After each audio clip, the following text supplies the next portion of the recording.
Chers amis, bonjour. On se retrouve pour notre étude sur la philosophie de l'histoire et puis les personnages qui font la philosophie de cette histoire. Aujourd'hui, j'aimerais vous entretenir car il y a tout juste une dizaine de jours, c'était l'anniversaire de la disparition d'un des grands maîtres de la pensée juive, le Rav et professeur Abraham Yoshua Heschel, Zichrono Livracha, décédé en décembre 1972.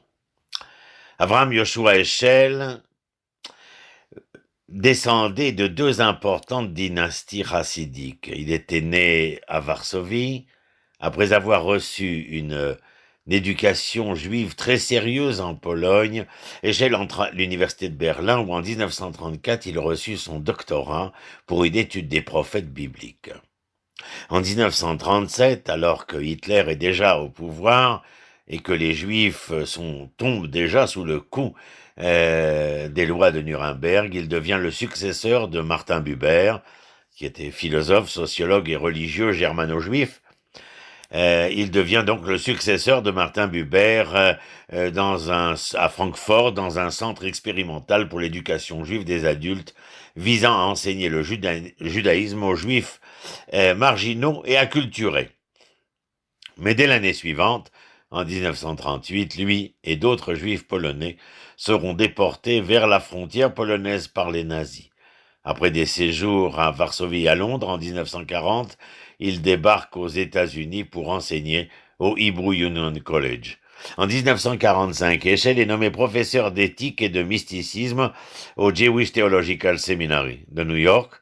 C'est aussi le moment où il commence à publier une série d'ouvrages allant d'études sur la piété de la communauté juive d'Europe de l'Est, le caractère intérieur de l'observance juive, le symbolisme religieux, les tendances de la pensée juive, l'humanité, les questions morales et politiques contemporaines.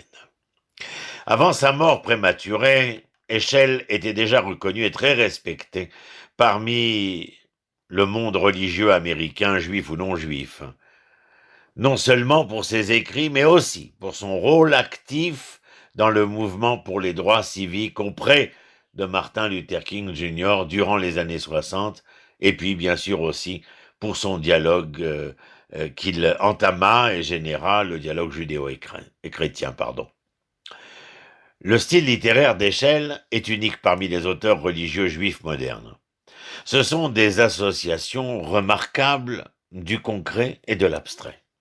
Des analogies et des métaphores suggestives, des aphorismes frappants et des images projetées, des concepts de la philosophie classique et existentialiste. Tout est utilisé pour évoquer la qualité lumineuse, celle qui présente à l'expérience humaine le caractère du sacré, du divin, et la capacité de transcendance de l'homme. Le but de Heschel est de faire sortir l'homme moderne de sa complaisance et de l'éveiller à sa dimension spirituelle qui s'efface de la conscience contemporaine d'alors, mais encore aujourd'hui. Parce qu'il insiste à l'instant sur une polarité et simultanément sur une autre polarité de l'expérience religieuse, en raison du riche impact cumulatif de son style. Le point de vue de Heschel ne se prête pas à une paraphrase ou à un bref résumé. Mes remarques se limitent ici à quelques thèmes spécifiques. Suivez-moi. Dans la pensée de Heschel, par exemple, essayez d'entendre l'étonnement radical d'un côté et pouvoir affronter l'ineffable. Pour lui, l'intuition de base de la réalité se déroule à un niveau que l'on appellera préconceptuel. Une disparité demeure toujours entre ce que nous rencontrons et la façon dont nous pouvons exprimer notre rencontre avec les mots. Les grandes réalisations de l'art, de la philosophie et de la religion se manifestent par des mouvements intérieurs lorsque l'individu ressent beaucoup plus qu'il ne peut en dire. Dans notre situation religieuse, je cite Heschel, nous ne comprenons pas le transcendant. Nous y sommes présents, nous en sommes témoins. Tout ce que nous savons est insuffisant. Tout ce que nous disons est un euphémisme. Les concepts, les mots ne doivent pas devenir des écrans. Ils doivent être considérés comme des fenêtres. Comment l'homme moderne, je reprends, peut-il retrouver une conscience personnelle de Dieu? Un des sentiments universellement accessibles est l'expérience du sublime, par exemple, pour entendre ce que l'on entend par l'expérience du sublime en présence de la grandeur de la nature. Un sens du sublime entraîne l'émerveillement et ce qu'il appelle l'étonnement radical.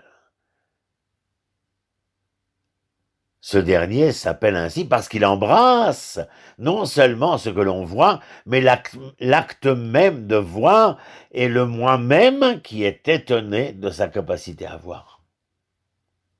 L'individu affronte l'ineffable, ce qui ne peut jamais être exprimé par des mots.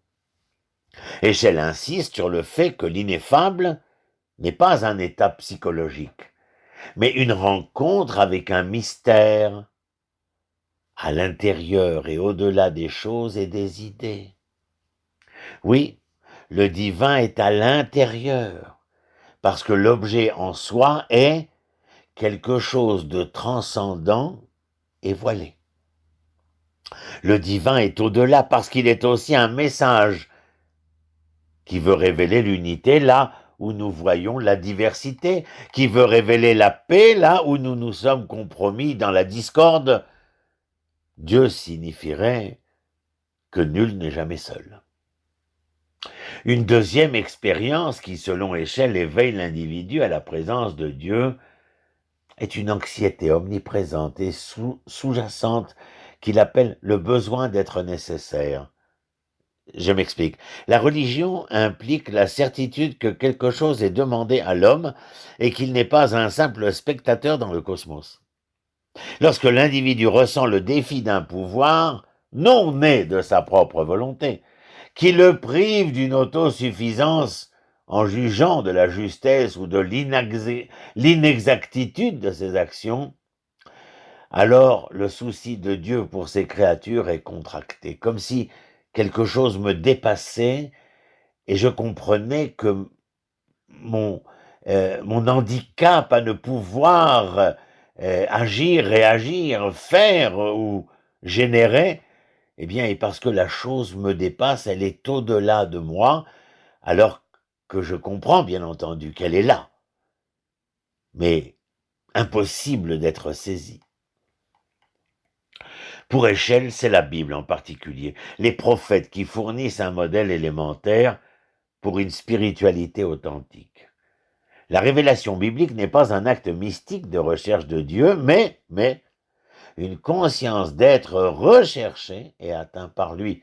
On le verra dans son livre « Dieu est en quête de l'homme ». Les prophètes témoignent d'un événement qu'ils formulent avec leurs propres mots, mais l'événement lui-même est le fait que Dieu tend la main. Ce ne sont pas les vérités énoncées sur Dieu ou les normes et valeurs universelles que les prophètes transmettent, mais nous dirions le pathos divin. Pathos de la racine grecque désignant, si vous voulez, l'émotion, le sentiment, la passion. Le pathos divin est la réponse outragée de Dieu aux erreurs de l'homme, et d'un autre côté, sa réponse généreuse à la souffrance et à l'angoisse de l'homme. Échelle n'attribue pas réellement le pathos à l'essence métaphysique de Dieu, mais voit ce pathos comme un rectificatif à une conception du monothéisme qui limite la portée de la connaissance de Dieu au principe universel seulement. Un troisième mode d'appréhension de la présence de Dieu est la vie de sainteté.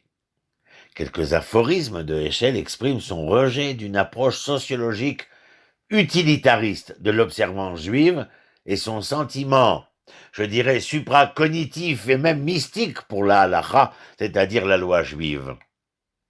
La halakha aiguise la sympathie des hommes envers l'ineffable.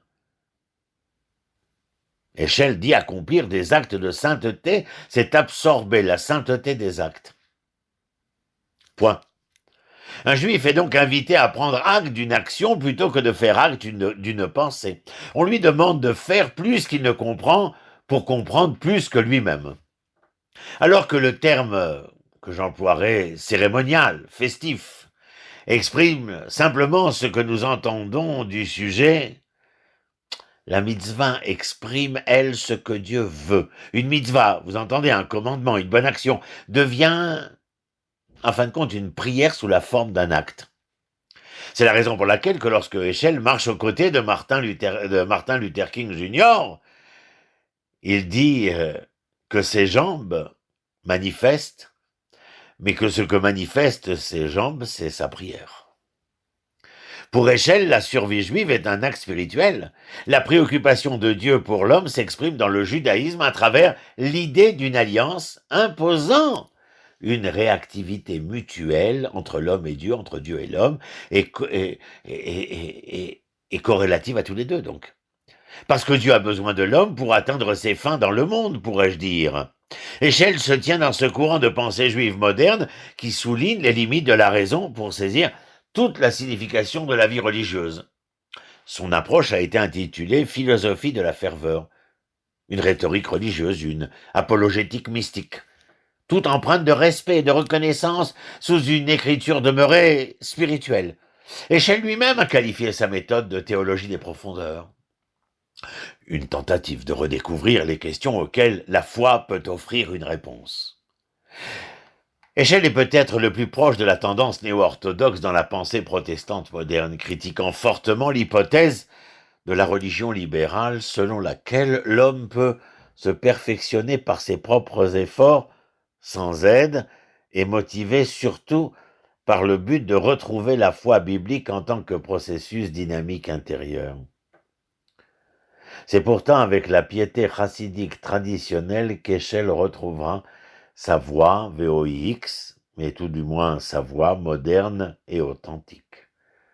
Vous pouvez lire 3 de ses ouvrages essentiels en français, Les bâtisseurs du temps à propos du Shabbat, Le croyant solitaire, et puis bien sûr Dieu en quête de l'homme, célèbre ouvrage. Je vous souhaite le mieux et le meilleur depuis les plaines de Mamré, tout proche de Hebron. J'espère que cette rencontre avec Abraham, Yoshua, Heschel n'aura pas trop perturbé. En tout cas, il est bon d'y revenir, de réécouter pour essayer de pouvoir mieux cerner le personnage. Et je vous dis à très bientôt. Shalom, shalom à vous tous.